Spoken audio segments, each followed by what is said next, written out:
So I want to talk about the first time I went to Bound for Glory in Detroit, Michigan. This was probably 10 years ago. Anyways, it was a long trip from South Carolina, where I lived at the time, all the way to Detroit, Michigan. And I don't know why, but it just never seemed like it was going to end. The trip went on and on, all the way there, and we were talking about all the way there how it was going to be so awesome to see TNA in a big arena because it had been years because TNA had been at the Impact Zone for years. Now we weren't going to see what it was like because we were going to be in the arena,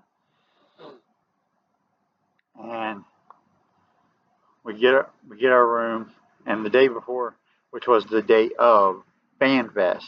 So when we get there, we go straight into FanFest. It was the most awesome FanFest, anything like this. By the way, WWE wasn't doing anything like this. They weren't doing the fan access stuff back then. They weren't doing nothing like this. This was a TNA concept that they copied. The Fan Fest was extraordinarily awesome. And now obviously it was awesome. WWE copied it. And and I remember just I didn't get in any of the long lines. I didn't get in the Kurt Angle. Well, Kurt Angle wasn't there because Kurt Angle just had a child. So he didn't make the Fan Fest. He only made the pay-per-view. But there was so many guys. I only got in the lines of the guys who were not really the bigger talents. And Team Canada, I remember hanging out with P.D. Williams for like an hour and a half. I remember hanging out with those guys for quite a long time because nobody was in their line. That's no knock on P.D. P.D. Williams is a phenomenal talent. I don't even think he had a match that for the pay-per-view either. But he's a phenomenal talent. And I just really enjoyed myself. On, on the at the event, the most spectacular thing I ever seen in my life, to this day, the most insane thing I've ever seen in my entire life, as far as wrestling goes, is Hernandez got on the top of the steel cage and jumped off, and it was just I went back and watched it on YouTube. It does it no justice whatsoever.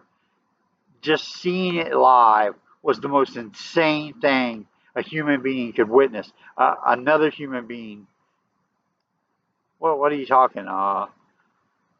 25 feet in the air, jumping, and he landed on another wrestler. But he's 25 feet in the air.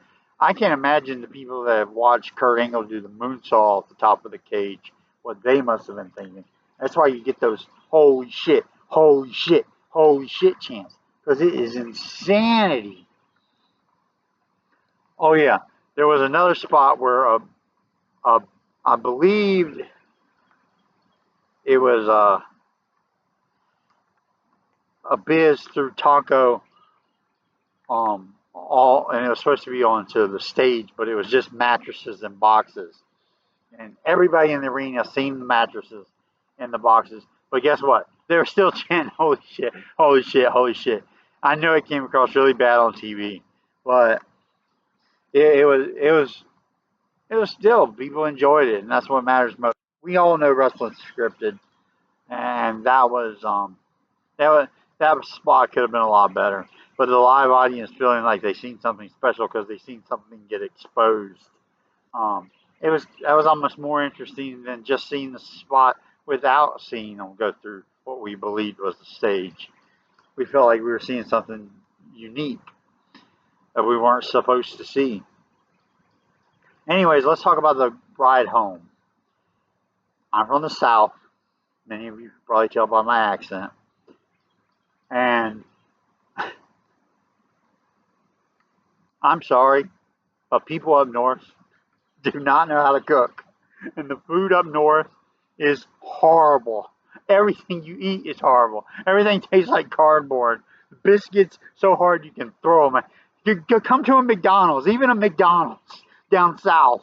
We cook our biscuits from scratch. Up north, never happens. The, something as simple as a biscuit was disappointing to eat up north. It was horrible, absolutely horrible. Everything was horrible. No matter what we ate, it just tasted horrible. If you've never been down south and enjoyed the good food down south, you owe yourself that treat because if you've been eating miserably your whole life and don't even know it, you deprive children. There's a reason why I'm so big. Our food is good, and I'm telling you, we had the worst gas, and we were stuck in the car for 13 hours, and we all were farting. The car, we were trying to roll the windows down. The car had a stench for 2 days after we got out of it. It was horrible. Everything was giving us gas because we just aren't used to this horrible food. I know that's a weird way to end the video, but that's how I'm going to do it. I'm Kent Jones. I'm signing off. Please check out these other videos, subscribe to the channel, and hit that like button. Thanks.